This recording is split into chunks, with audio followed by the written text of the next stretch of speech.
ASUS ProArt X670E Creator Wi-Fi Motherboard. This is all about slots and storage for content creation, and we're going to be identifying CPU and chipset PCI Express lanes. This is all about function over form for content creation and rendering. We're going to look at the motherboard. We're going to look at the documentation we've got. We now have a motherboard manual. There's some stuff we don't have that we need. We're going to make the best of what we've got. Got a lot of information I want to pull from. Now, we are answering a subscriber question today, and I want to thank you guys. I love my subscribers. And because of that, we've got a little bit more than just this one motherboard, but we want to focus on this motherboard and identify slots and storage. Okay, there's always a priority. Lay out your 5 requirements and see how those 5 items line up. Because if you change any one of those items, that can change everything. So as we outline this information for slots and storage, we're going to look at 3 scenarios for add-in cards for a quad card that you guys are always asking about, number 2 a GPU because that's optional, and number 3 a third add-in card that could be something depending on what we have for PCI Express lanes. Now we're going to have generically, we're going to have 3 slots and 4 M.2 drives, but how those are all plumbed, how that's wired, how that's set up matters for that give and take of resources. We got to remember, and we establish, this is a consumer desktop motherboard.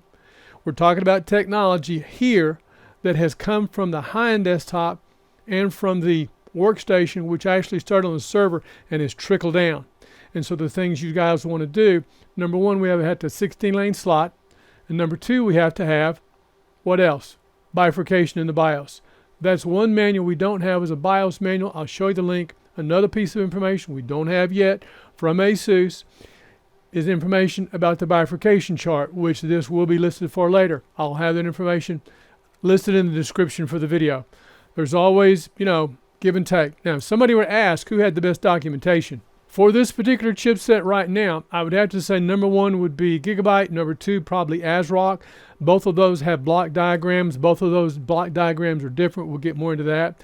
I had thought and I had hoped we were going to see good things from MSI because the next motherboard we're going to be looking at based on another subscriber question will be MSI. But to reiterate, it does not have the block diagram either. So it kind of really messes things up.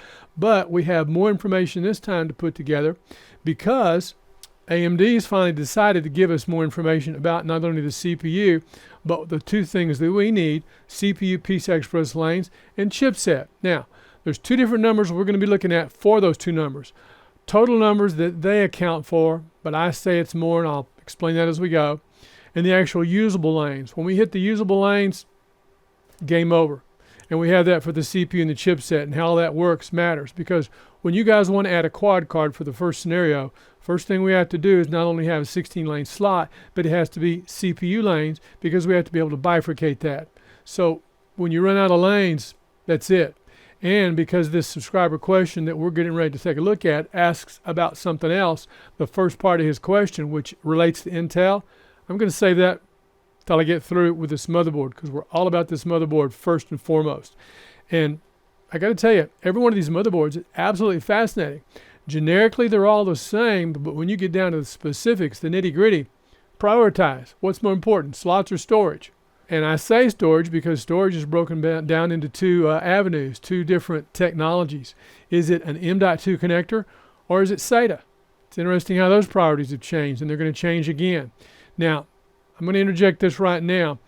For the stuff we're going to talk about after we get through this, which is about AMD, we're going to answer the other part of the question, which is about Intel. And I got to tell you, because both of these right now, let's keep in mind and reiterate, consumer desktop motherboard. The machine I have in front of me that we always reference is the high-end desktop. We've been saying that the high-end desktop had gone flat, that AMD and Intel had abandoned it. However, based on current information, that may not be the case. So where we've had this big gap going from the consumer desktop motherboard, skipping the high-end desktop, going to the workstation, which we've been recommending beyond this, this may not be gone, but this may have a different version, a different iteration.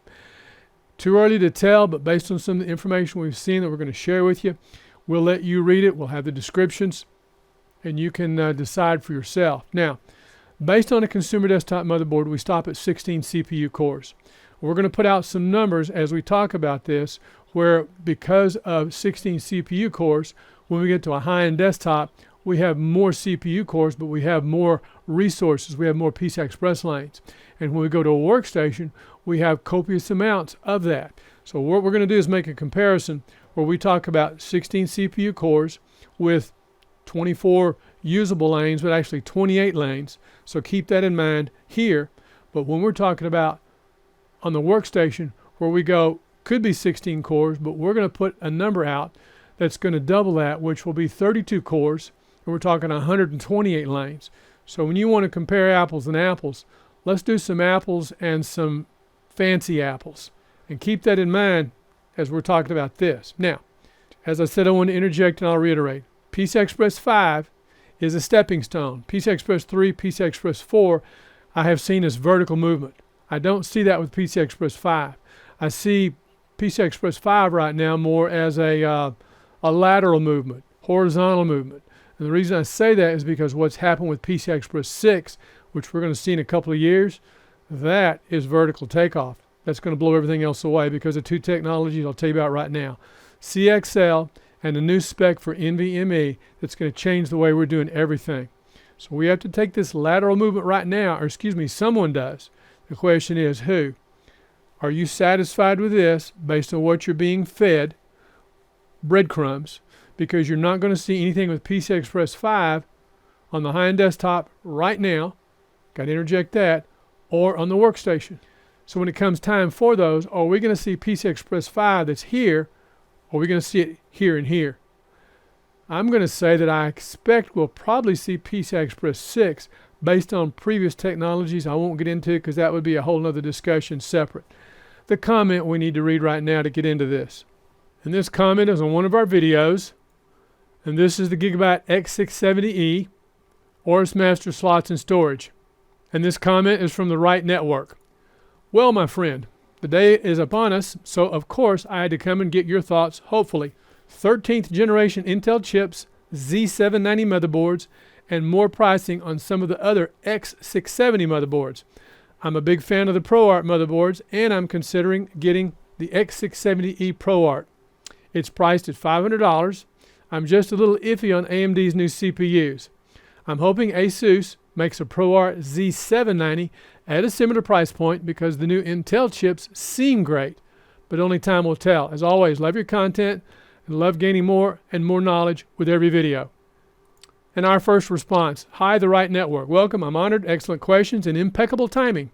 ASUS has just now listed the X670E motherboard manuals. Any fresh, you would have to slap it. Perusing over that now for the X670 ProArt, next video, which is this video.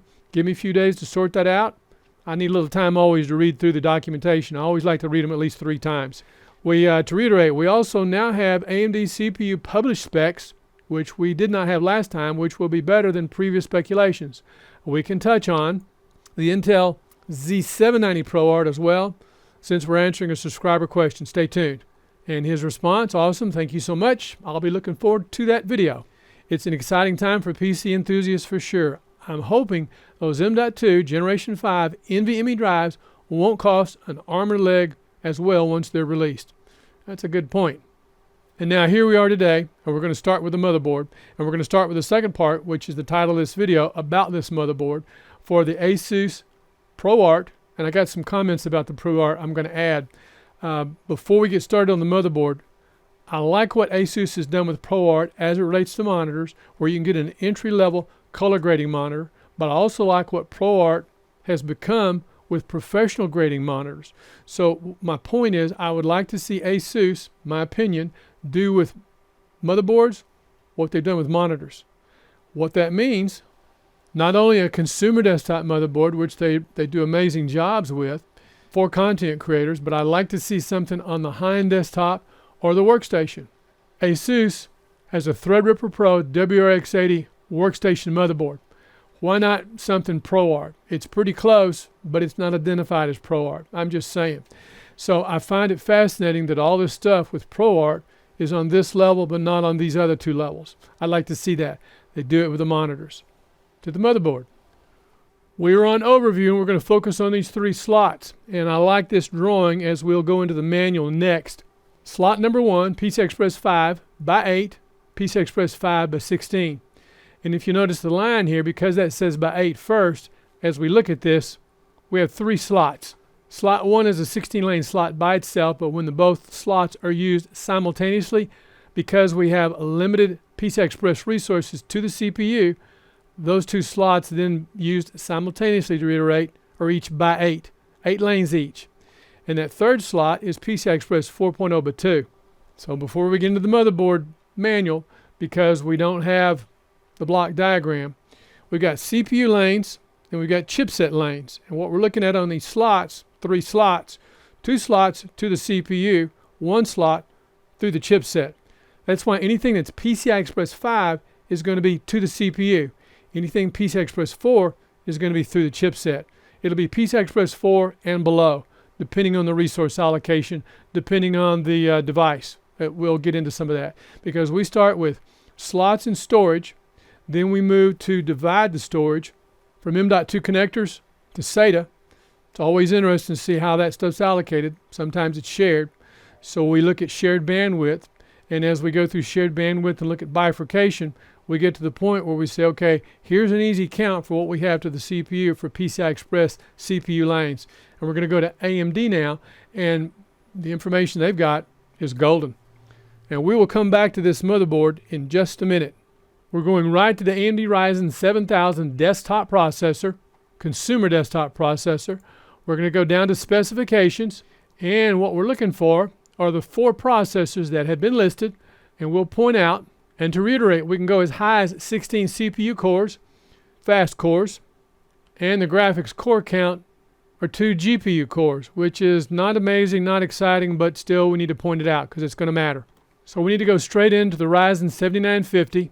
We're going down to the specifications, but we've got to go to the full specifications to get what we're after. We're looking for lanes. It's all that matters for what we're doing. And yes, we'll get into some of the USB stuff. Right here's what we want. Native PCI Express lanes. Now, when this says this about the CPU, when we're talking about the CPU and it says native PCI Express lanes, to reiterate, that is CPU PCI Express 5 lanes. So 28 total lanes, 24 usable lanes. And the 24 is easy, and I will interject that I can take that to 32 lanes that I'll come back to. And the chipset we're focused on is the AMD 670E, and the reason for that versus the 670, and remember, the difference in the 2 is PCI Express 5. You get everything that's available as much as possible with this chipset, but the chipset is actually made up of 2 chips, and those 2 chips each have resources allocated that we're going to talk about. The total CPU is 32. The total for the 2 chipsets combined is 32, 16 each. So as we separate out CPU PCI Express lanes and these 2 chipset PCI Express chipset lanes, we'll see how all this works.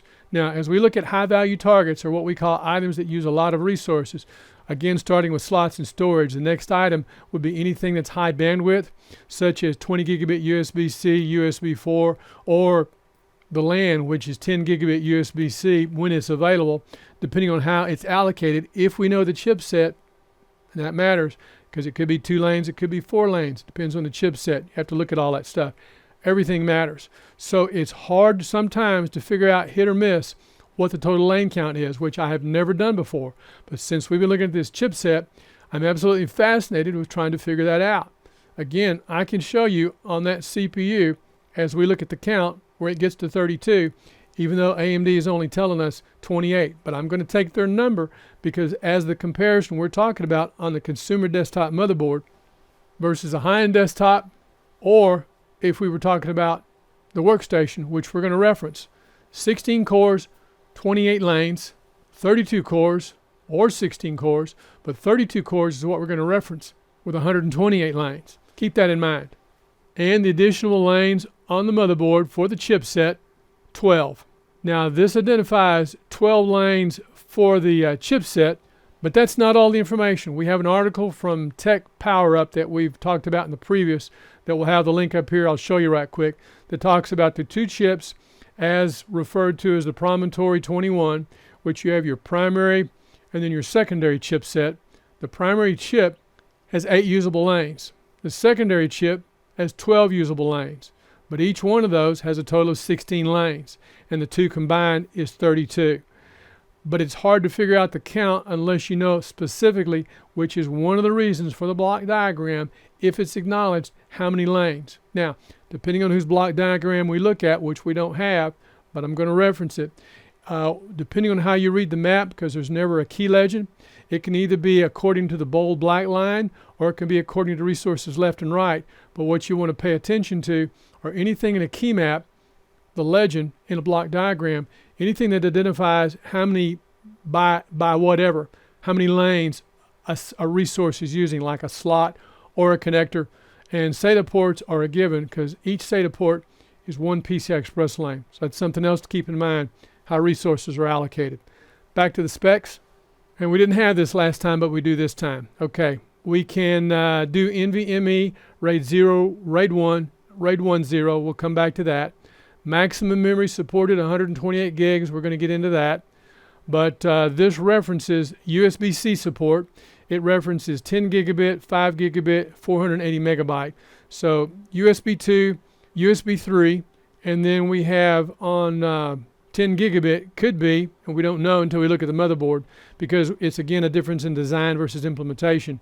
But we'll see 10 gigabit, we'll also see 20 gigabit, but out of the CPU we're talking 10 gigabit. So that 10 gigabit could be USB 3 or it could be USB-C. And down here on the graphics capability, it's important to point this out to reiterate graphics core count 2 cores, which is kind of funky. You'll get video and you'll get some good video, but I wouldn't use that or count that as rendering video, which is what we're about. The new feature that's a big deal right here, USB-C DisplayPort alternate mode. That is supported on the CPU. The big question with that feature, as we're going through this, is how that's implemented on the motherboard. And on this motherboard, it's kind of fascinating because, well, I'll show you when we get there. Fascinating. So again, to reiterate, keep that in mind. Now, the Tech Power Up article I want to reference where it talks about, right here, a total of 28 PCI Express 5 lanes. To reiterate, PCI Express 5 is CPU. Anything below that is chipset.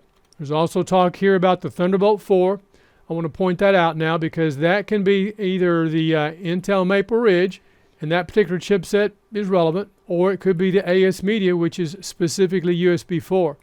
And that too going forward is going to be relevant to figure out who's on first, which one are they using. But either one of those is going to be 4 PCI Express lanes.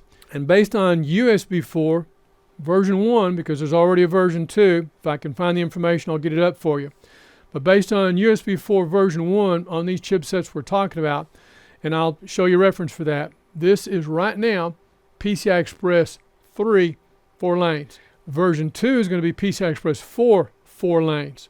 And that's relevant for the bandwidth as they talk about it, not the actual throughput, but the bandwidth. Because on the Intel Maple Ridge for USB 4, Thunderbolt 3, Thunderbolt 4, 40 gigabit bidirectional. You know where I'm going this, let me finish. Because according to what Intel claims, and it's being promoted and told to everybody, that they can get that up to a lot more than 40 gigabit. I believe they're quoting numbers like 56 gigabit, and for version 2, which again to reiterate will be PCI Express 4, 4 lanes, they're talking about getting that up over 80 gigabit. How? Smoke and mirrors with Intel, because we have to remember, as one subscriber pointed out, anything classified or spec'd as Thunderbolt, even though it's supposed to be 40 gigabit, if it only achieves 20 gigabit, it can still receive that certification for Thunderbolt support. And while I'm at it, because we get a lot of questions about Thunderbolt devices being supported, I'll put up a link for Thunderbolt, so if you have something you want to check and see if it's going to work with it, then you'll know according to the documentation, yes or no.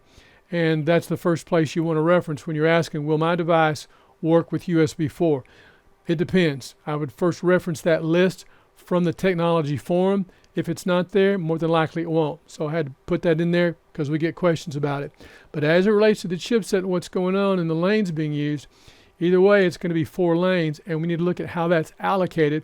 But two things that come into play is because of USB-C and because of Thunderbolt that uses a USB-C connector, both are different, and each one can do 3 things, which is data, power, and now with this third on USB-C, DisplayPort alternate mode. How that feature is implemented on this motherboard, I got to make this distinction, is a little bit like this, but I've got to read it, and I'm going to read it a couple of times to reiterate the fact on how the plumbing on that works, because it's kind of wild until you kind of wrap your mind around it.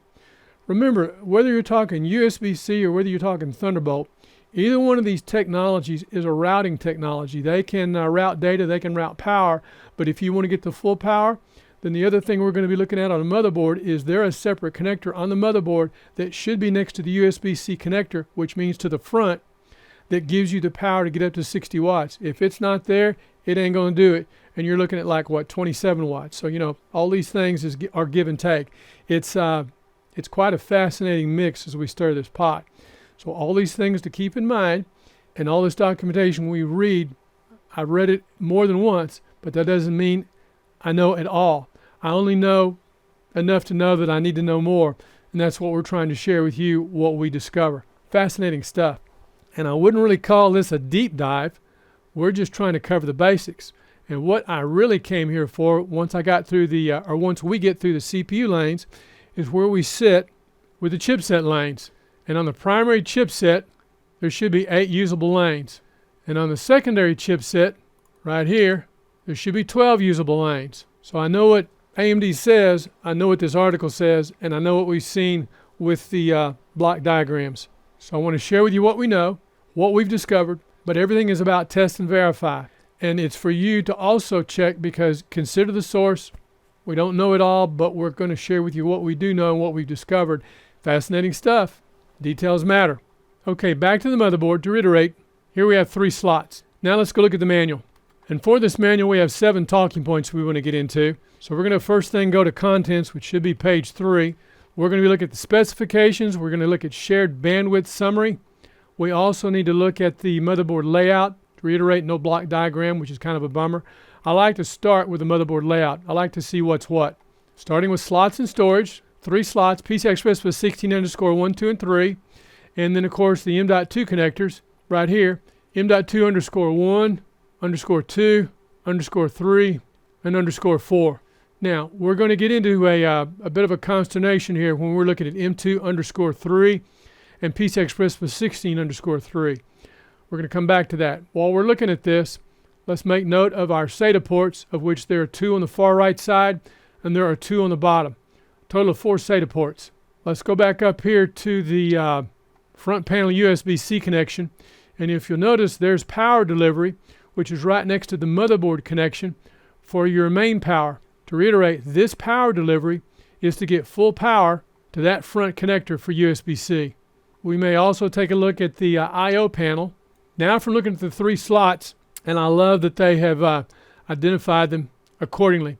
I need to point out, because this question or comment has come up, what do you mean when you say a slot mechanically versus electrically? Okay, all 3 of these slots mechanically and physically are by 16, but not all 3 slots have electrical or PCI Express lanes allocated to them. To reiterate, the first slot by itself is 16 lanes, PCI Express 5, that means to the CPU.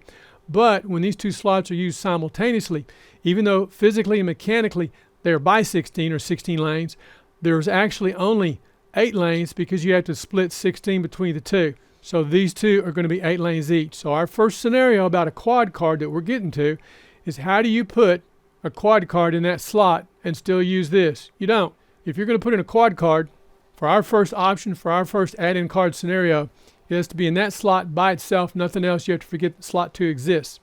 If you decide, which would be scenario 2 for a video card that I need to get into more of the mix, if you decide to put a video card in slot number 2, which is 8 lanes, which is fine, you will only have 8 lanes for the M.2 drives that are on that quad card. And a quad card that has 4 drives, each drive has to have 4 lanes. So 4 times 4 is 16. Fully bifurcated, which means each drive can be seen. Otherwise, by default, 4 drives on that card, you will only see 1 drive. All this stuff I'm telling is because these are questions that get asked all the time. Even though we've had over 1 million views, kind of feel like, you know, over 1 billion served, and I love my subscribers. Some of the questions about the quad cards, some of those videos have had over 100,000 views. Blows my mind. I thought that was an esoteric subject. Man, was I wrong. Everybody wants to add storage, But on a consumer desktop motherboard, we're dealing with shared resources that are limited.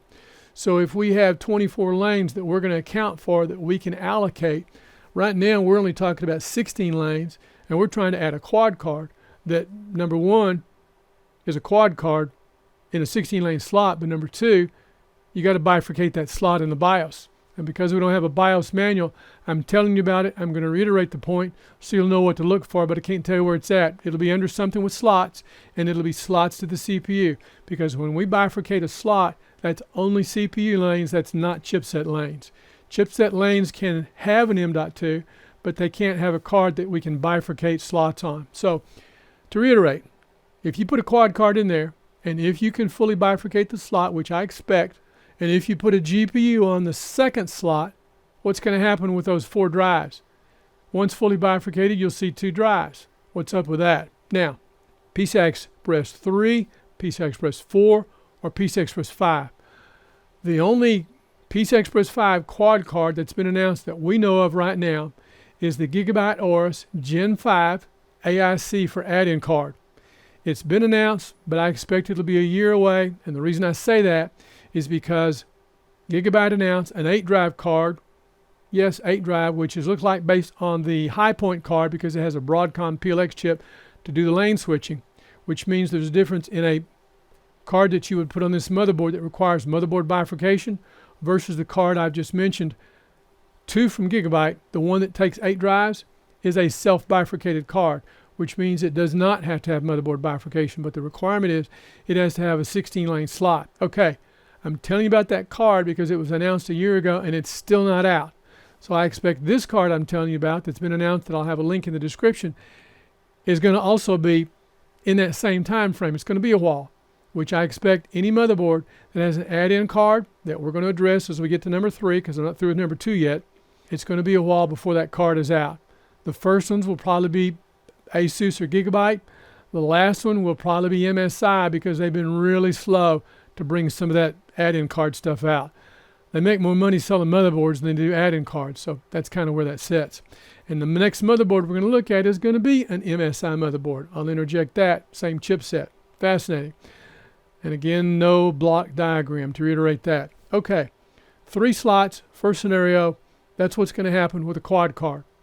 Now, could you put a dual adapter in there? Absolutely. And our favorite dual adapter, which is PCI Express 3, but it works with PCI Express 3 and 4 drives, is the Supermicro card. Now, I've seen some of the images of the other cards that we're going to get into in the next video because it has an expander card.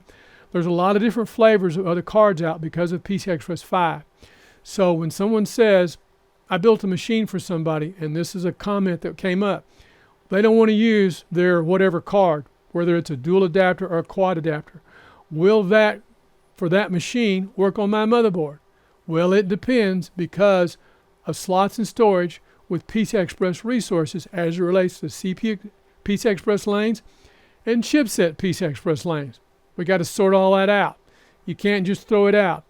All this started when Intel came out with a high-end desktop on the X299, and then AMD followed along with the X399 and the TRX40, which is in front of me. And it also works for the WRX80. But it started with Intel on the high-end desktop. And now the one vendor that's done the most to enable bifurcation on consumer desktop motherboards is ASUS. That's the reason for the bifurcation chart that we'll have a link in, but I won't bother to show you because nothing's listed yet. Same for the motherboard. If I bring up the code that you can scan in with your computer and take you to that page, you won't go to that page. It'll redirect to a generic page that has nothing to do with the BIOS. But I'm telling you about it so you'll be aware. This is the documentation we've got. And if this stuff was any fresher, we'd have to slap it because I got this, I think it was about 10 o'clock one night, and I started diving into it, spent a couple hours, and then spent the rest of my time, and here we are. So let's get back to our slots and storage. And as we look at this, if we're going to go with scenario number 2, then scenario number 2 would be the video card.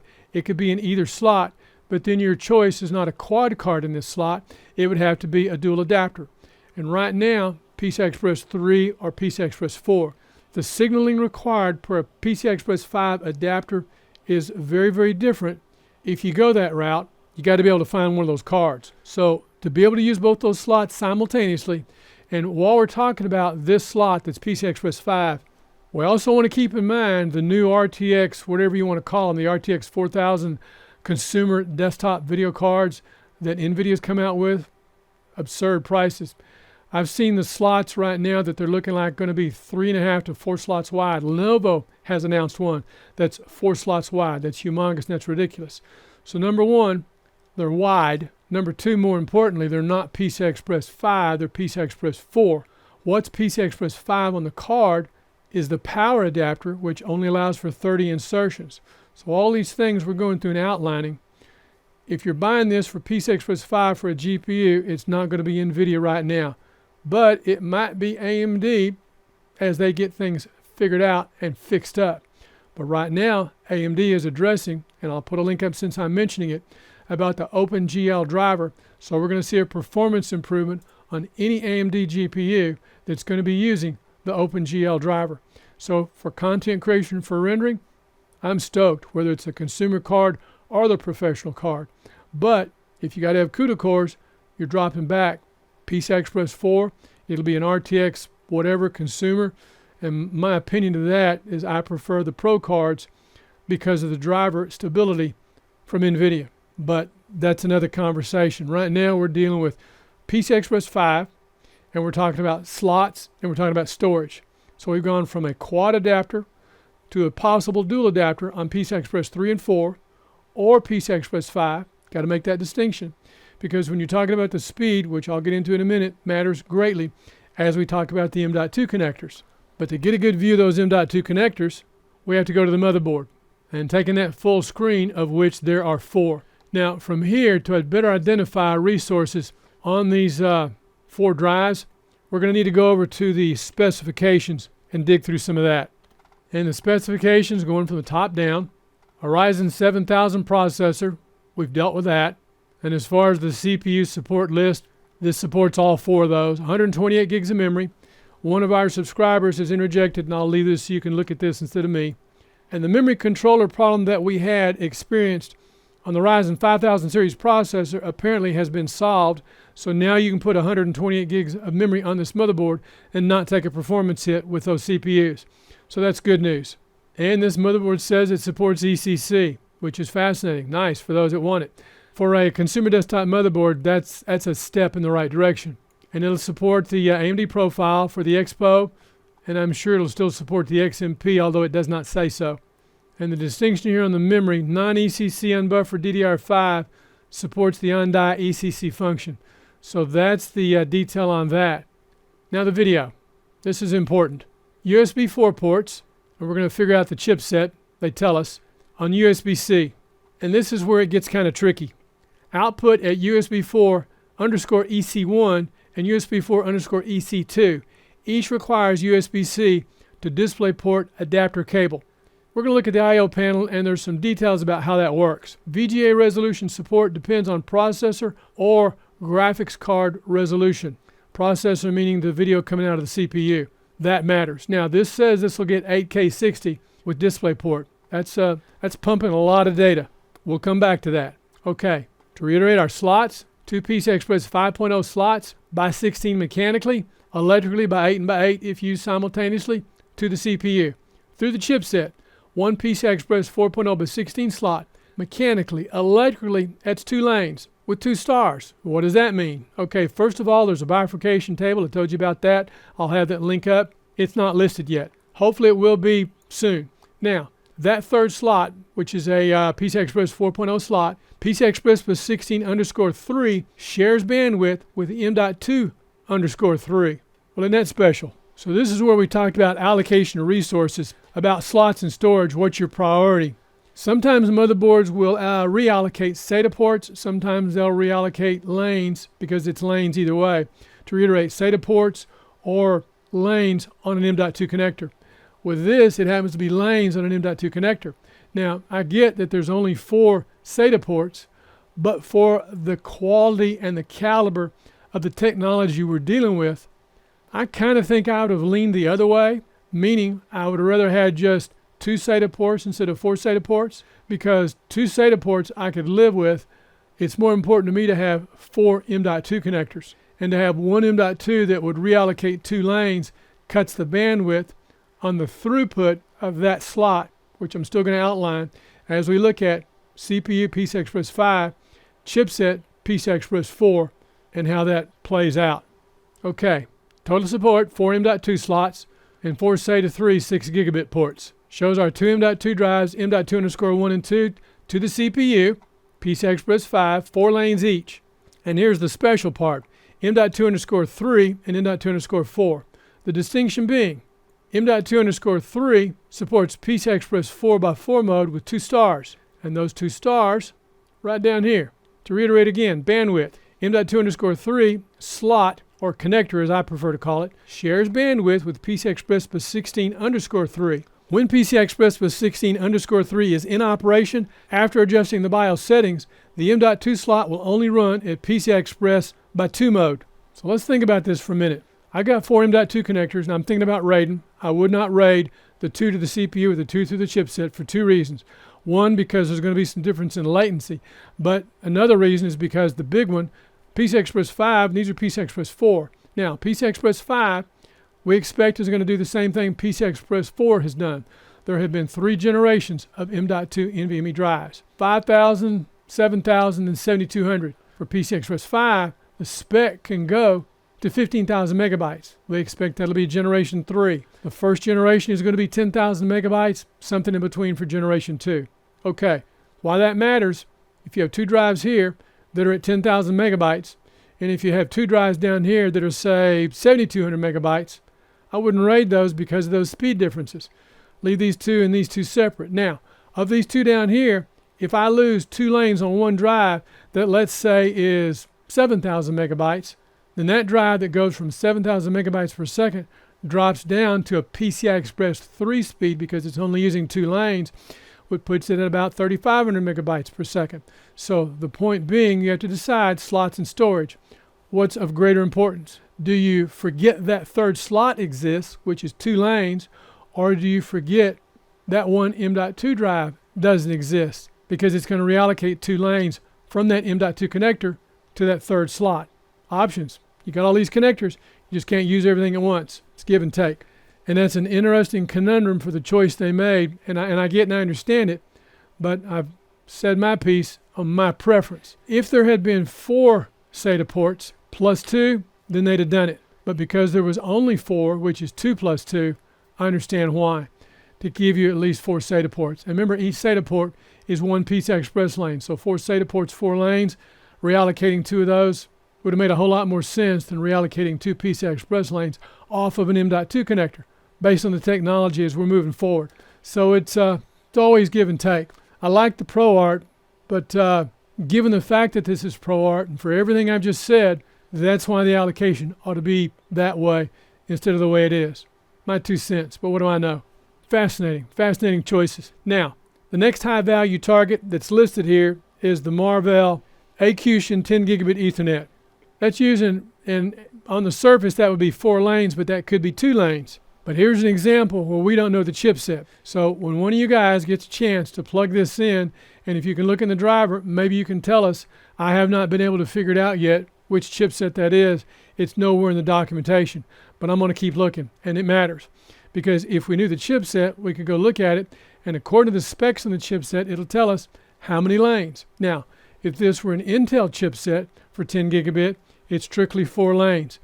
Originally, it supported 2 PCI Express lanes, but now it only supports 4. But to reiterate, with Marvell, it can go either way. So if you're trying to do a total lane count, what's a couple of lanes among friends? Oh, a couple of lanes among friends, that's an M.2 connector. Yeah, figure that. And we also don't know which chipset is handling what.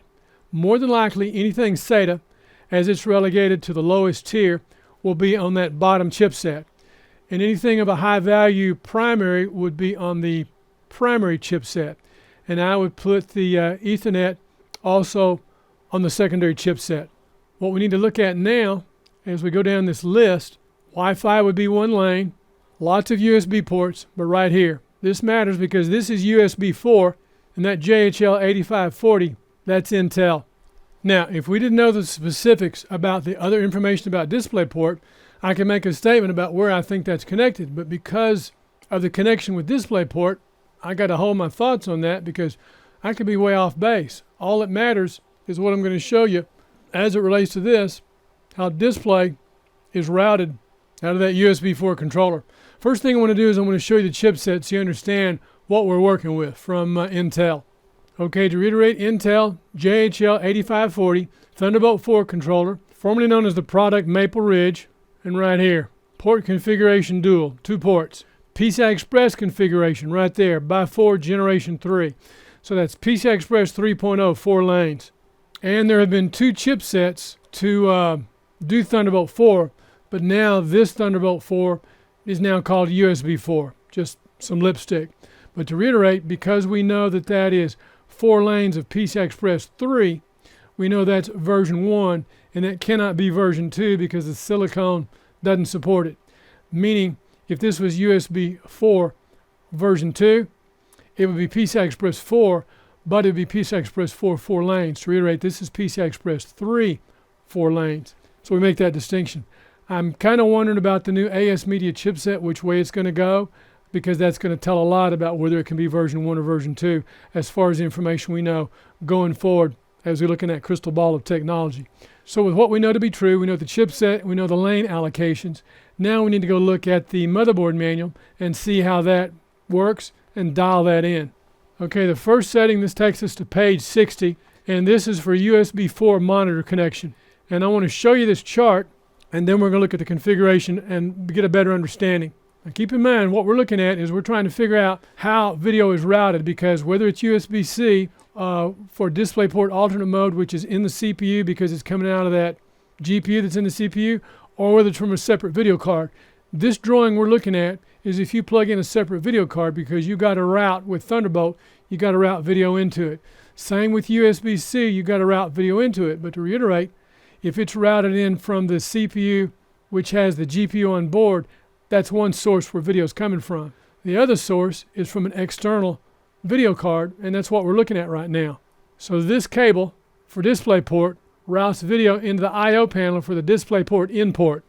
Now we're going to go to B&H and take a look at the ASUS ProArt X670E Creator Wi-Fi motherboard, because we're going to have better luck with these drawings, or excuse me, with these photographs than what I've seen anyplace else for looking at these details in this I/O panel. What we want to focus on, there's 3 USB-C ports on this I/O panel, 2 USB 4 ports, 1 and 2. And then in line number 3 is a USB-C 20 gigabit. That's 2 by 2. Anywhere you see 2 by 2, 20 gigabit. Now because that's 20 gigabit, my guess based on proximity would be from the primary chipset. There should be one of these as well through the secondary chipset that would go out the front. But what I want to focus on are these 2 ports, and up here at the top, I'll pull this down just a little bit so we can read this. DisplayPort input port for USB 4. Okay, there's an HDMI out, but that DisplayPort is not output, that's for input. That's where you're going to route video out of your video card into that port. It's going to come out of one of these ports. Which one? Let's go back to the manual. And it's interesting, it talks here that can support 10 gigabit USB devices, which makes sense. It's a 10 gigabit port. And there's again the picture of the I/O panel. Okay, and this is on page 61 in the manual.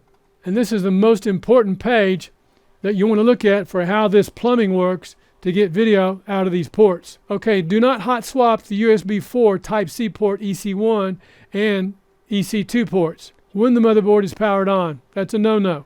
If you have a CPU with integrated graphics and you wish to only use a single USB 4 output with display, we recommend you connect the external graphics card to the DisplayPort in. DisplayPort in will get you on port number 1, EC1. And if that doesn't sink in, here's a table.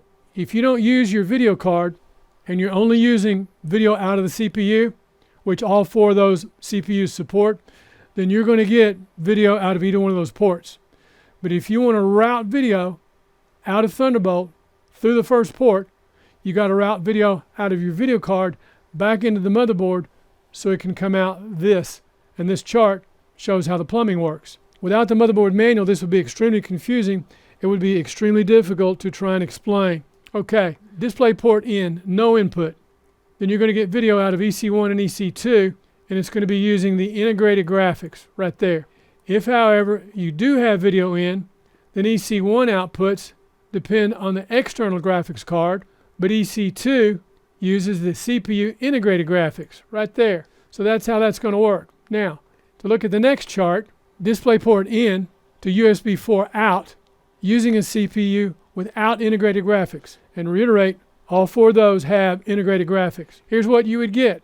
EC1 and EC2 no support. With input from a separate video card, you'd only get video out of EC1 because you're using your external graphics. So one of the big deals about DisplayPort alternate mode is one of the things we were supposed to see on USB-C where it can do data, power, and supporting DisplayPort alternate mode.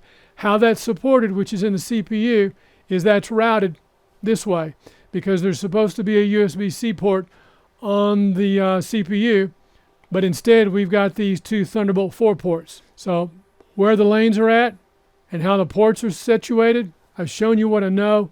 I've shown you what they're telling us. I wish we had the block diagram to say this is wired here, this is wired here, and this is wired here, but we don't have that. So I don't know. I can guess it's up for conjecture. What matters is the end result, how it's going to work. Now, for content creation, for rendering, we work with the Adobe formula. We don't use Adobe software, and that's the Adobe After Effects Multi-Frame Rendering CPU Optimization formula. It deals with 3 numbers, and it deals with quantity. It doesn't deal with an issue that we now have where we have onboard video that only has 2 GPU cores. As a rendering engine, I would not use that internal GPU for rendering. The Adobe formula, number 1, CPU cores times 4 equals RAM. 16 cores, 64 gigs. It's a starting point. If your data model, your data set requires more CPU cores, or if it requires more RAM, you can go to 128 gigs of memory and you're set. It'll work with that CPU. If you need more CPU cores, different platform. I've outlined and highlighted what's going on, but I got some more information in the middle that might change things, but it's a year away. We'll get to it. Okay, number 2 in that formula, CPU core count equals video RAM. Okay, even though we can do 16 cores and 16 gigs of video RAM because we're using DDR5 memory, that is a aperture allocated in the BIOS for video memory. You can set it to 16 or you can set it, I think, up to 64 is what I've seen on most. But we don't have a Motherboard Bios Manual, so we don't have any idea what it's got. So that's an option. But I would not, for that formula for rendering, expect or try to use the internal GPU for that. To reiterate, you can use the internal GPU to get video out of the 3 things that are possible that both USB-C and Thunderbolt can support. The question is, and we have a separate video about, some of you have seen this, but I got to mention it. The easiest to implement is going to be 20 gigabit USB-C that takes 4 PCI Express lanes. So if you have a slot for that third add-in card scenario, we only have 2 lanes. And right now we're talking about forgetting it. But you could not put a 20 gigabit card on there. If you use that third slot, something that takes 2 lanes would be another 10 gigabit port. And if we looked at the information based on the AS Media chipset, 2 lanes, 1 port. So that's a consideration. The other option with 2 lanes, and this goes to capture cards, but there's a better way to do capture cards, not internal but external. That's a Blackmagic device, separate video. But as it goes to that 2-lane slot for that third add-in card, what else could you use it for? Okay, capture cards are all PCI Express 2.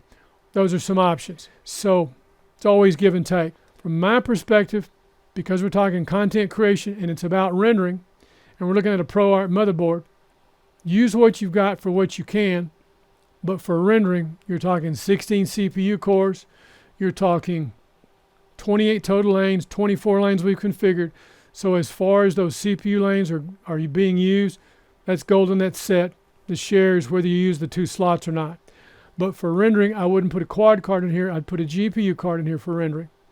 And I'd keep those 4 drives that are on the motherboard. And I wouldn't RAID all 4. I'd RAID 2 and 2.